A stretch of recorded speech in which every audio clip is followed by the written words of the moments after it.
Davis is 1-to-1 with Neil Diamond.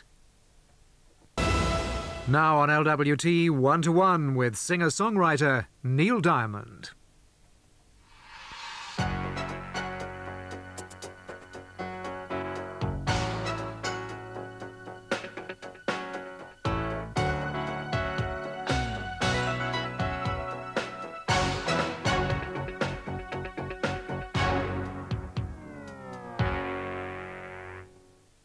Hello, my guest on 1-to-1 today is a gentleman who originally went to New York University on a fencing scholarship to study medicine. Neil Diamond, welcome. Thank you very much. How important to you was your music at that time when you went to university? Well, I was writing. I had been writing since I was 17, but I was still a beginner. I did it, you know, almost all the time, to the exclusion of my schoolwork, to the exclusion almost of my fencing, which I loved. It was one of the most fun things I'd done. But I was a beginner. I started at 17, and my songs were universally pretty bad, consistently bad. Do you say they were pretty bad now looking back at them, or did you feel they were pretty bad at the time? Well, at the time I thought they were pretty good because there were songs that had a beginning, that had a middle, an end, a melody, words. I thought, well, this is, you know, you could actually almost call this a song.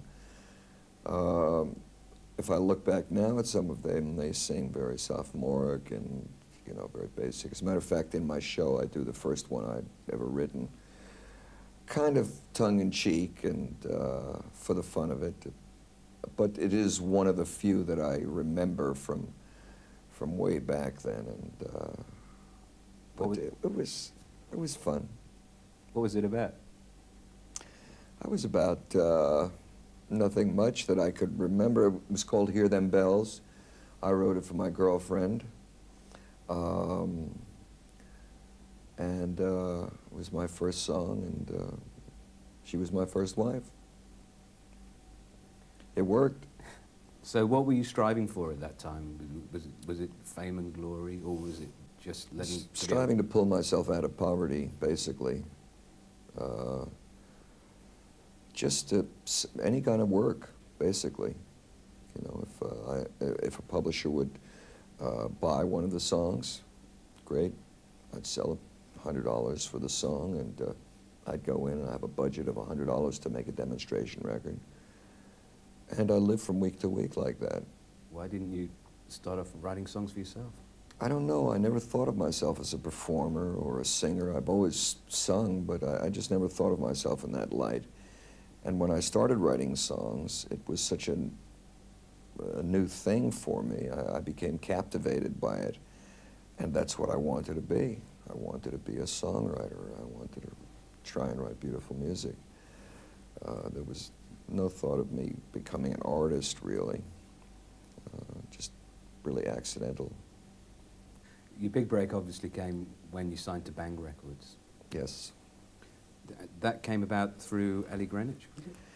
Through Ellie and Jeff Barry. They were husband and wife at that time, and they were also the most popular writing duo, maybe aside from Carole King and Gerry Goffin. I had a tremendous amount of success with Phil Spector's music and with a lot of other people. They're very talented. And they wanted to produce, and I had just been fired from a staff writing job at their company, and so they said, how about, you know, let us produce you, and, you know, because we still like the way you sing. And I said, well, great, let's do it. Solitaire Man barreled its way up the top 100 charts all the way to 92. And, but still, I was on the charts. You know, I wasn't that guy walking the streets anymore, knocking on doors. I was on the charts. And then my next record, which was Cherry Cherry, was #2 in the States, and the Monkees had I'm a Believer at the same time. I'm a Believer, did you write specifically for the Monkees? No, I wrote it for my album, probably my first or second album, and I sent it over to them, and they recorded it. Matter of fact, Jeff and Ellie produced them on that record. It was a huge hit. So at the same time, I had Cherry Cherry, In the top 5, I had I'm a Believer, which was probably the #1 single of the year. And I think the combination of those two kind of really got me off to a good start. Baby loves me, yes, yes she does. All the girls at her side, yeah. Says she loves me, yes, yes she does. She's gonna show me tonight, yeah. She got the way to move me, Cherry. Cherry, baby, all right.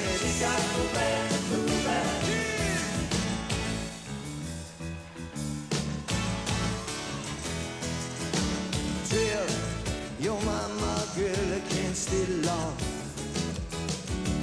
We got things we got to catch up on.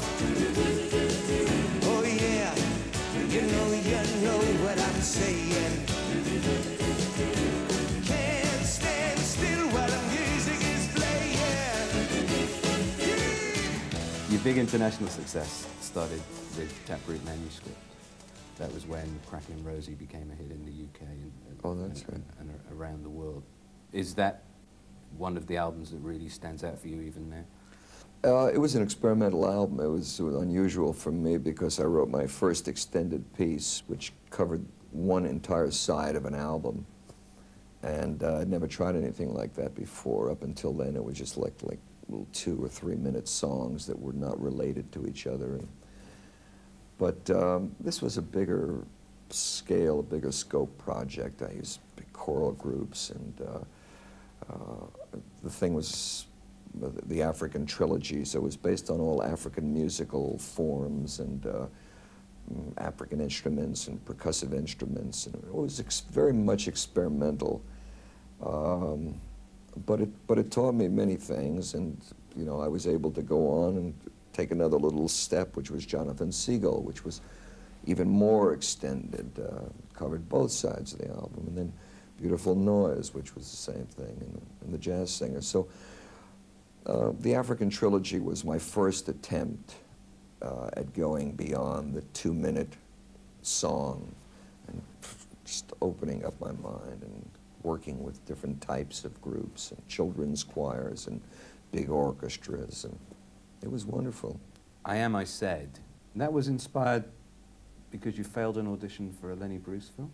Or a film about the story of Lenny Bruce's life? That's right. That's when it started. I did an audition, not an audition, a screen test, actually, and I'd never been in front of the cameras before, and I was scared to death, and it was a whole series of things that were happening on that day. And when I finished the first 2 scenes, we shot 3 scenes. I finished the first 2 scenes and went to my dressing room for lunch, and I was really depressed because I thought, oh God, I really did terrible on this, and you know, I was really down in the dumps, and I always had my guitar around, and so I started writing, and I wrote the title and I wrote the melody right there in lunchtime. Some of the words to the chorus as well. And the basic thrust of the song I understood, and I liked it a lot. It said something to me that maybe some of my other songs didn't quite say. So I committed myself to working on it until it was kind of a labor of love, really. I wasn't writing a song, I was more plumbing my own depths and digging inside of myself. Did you ever read about a frog who dreamed of being a king and then became one? Well, except for the names and a few other changes, if you talk about me, the story is the same one. But I've got an emptiness deep inside, and I've tried, but it won't let me go.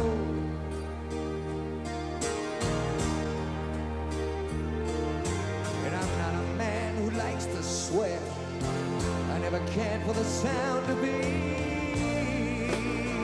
alone. I am, I said, to no one there,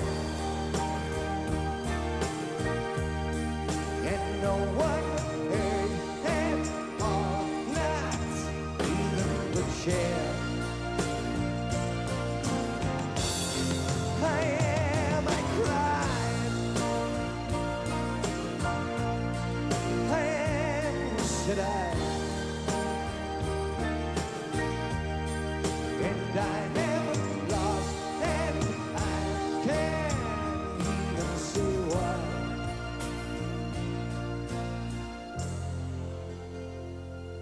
Leaving me lonely still. You've just recently released Greatest Hits album, Neil Diamond, 1966 to 1992. It must have been a real struggle to decide what to put on the album. Well, it was not so much favorites. These are the greatest hits, so it was kind of easy. You just look at the charts and see which records went the highest, and you choose those out. We have about 37, I think, on the Greatest Hits album. It wasn't that difficult. No, you know what your hits are, and I hadn't heard a lot of these original records in a long time, but I knew pretty much which ones I wanted to go on. It must be really tough, though, when it comes to doing a live concert. To choose the material for the concert, that is a lot tougher because you have to leave out a lot of songs. As many as you do, you still have, for some reason, still leaving out a lot of hit records. Maybe we were here at Wembley this past summer, and maybe the show was 2.5 hours long. Still, there were 9 or 10 hit records that I didn't do in the show. There was just, I couldn't sing that long, you know. So it is more difficult, but the audience usually will tell you at that point, you know, what they want to hear. September morn, we danced until the night became a brand new day. Two lovers playing scenes from some romantic play. September mornings still can make me feel that way. September morn, we danced that night away. Two lovers playing scenes from some romantic play. September mornings still can make me feel that way. September mornings still